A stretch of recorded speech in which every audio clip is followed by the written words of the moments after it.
Hola a todos, hoy quiero platicarles sobre algo que nos corresponde a todos, la personalidad. Esa mezcla única de pensamientos, emociones y formas de actuar que nos hace ser quienes somos. Y claro, los psicólogos se han preguntado por años cómo estudiar algo tan complejo. Por eso existen diferentes métodos para entender la personalidad. Y hoy les voy a contar los 5 más importantes. El experimental, el correlacional, el clínico o estudio de caso, el psicométrico y el observacional. Les voy a explicar cómo funciona cada uno, cuáles son sus ventajas y limitaciones y dar algunos ejemplos para que se entienda más fácil.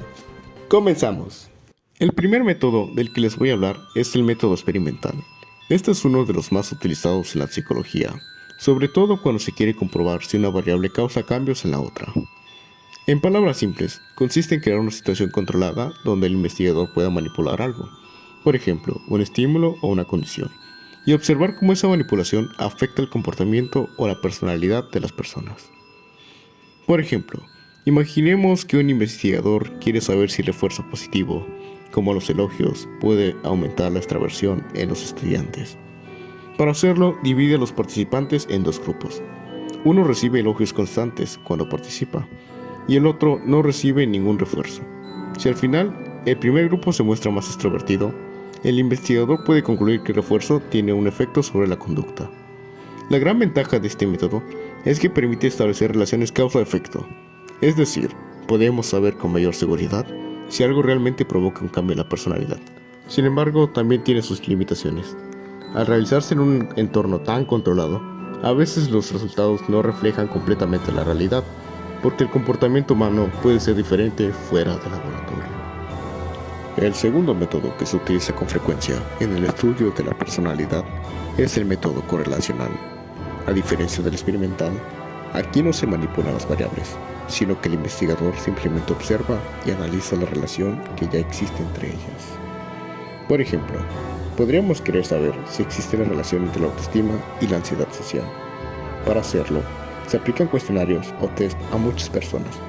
Se obtienen los datos y luego se calcula el grado de correlación. Si se encuentra que las personas con alta autoestima tienden a tener menos ansiedad social, podemos decir que existe una correlación negativa entre ambas variables. Sin embargo, es muy importante recordar que correlación no significa causalidad. En otras palabras, el hecho de que dos cosas estén relacionadas no quiere decir que una cause la otra. Por ejemplo, la baja autoestima podría estar relacionada con la ansiedad, pero también puede haber un tercer factor que influye en ambas, como el entorno familiar o las experiencias pasadas. La ventaja de este método es que permite estudiar grandes grupos de personas y descubrir patrones generales de comportamiento, pero su limitación principal es que no permite saber cuál variable causa el cambio en la otra. El tercer método que se utiliza con frecuencia en el estudio de la personalidad es el método clínico, también conocido como estudio de caso. Este método se centra en analizar a fondo a una persona o a un grupo muy pequeño, con el objetivo de comprender su personalidad, su historia y su forma de pensar o comportarse. A diferencia de los métodos anteriores, que buscaban resultados generales, el método clínico busca profundizar en un caso particular. Por ejemplo, los casos estudiados por Sigmund Freud son un clásico ejemplo de este método. Freud analizaba los sueños, los recuerdos y las experiencias de sus pacientes para descubrir el origen de sus conflictos emocionales. Este tipo de investigación utiliza herramientas como entrevistas, observaciones, tests psicológicos y análisis de la historia personal. Todo esto permite tener una visión muy completa del individuo y entender cómo se formó su personalidad. La principal ventaja de este método es que ofrece una comprensión profunda y detallada de la persona, algo que otros métodos más cuantitativos no logran. Sin embargo, su principal limitación es que los resultados no pueden generalizarse a toda la población, ya que cada individuo es único. El cuarto método que se utiliza en el estudio de la personalidad es el método psicométrico.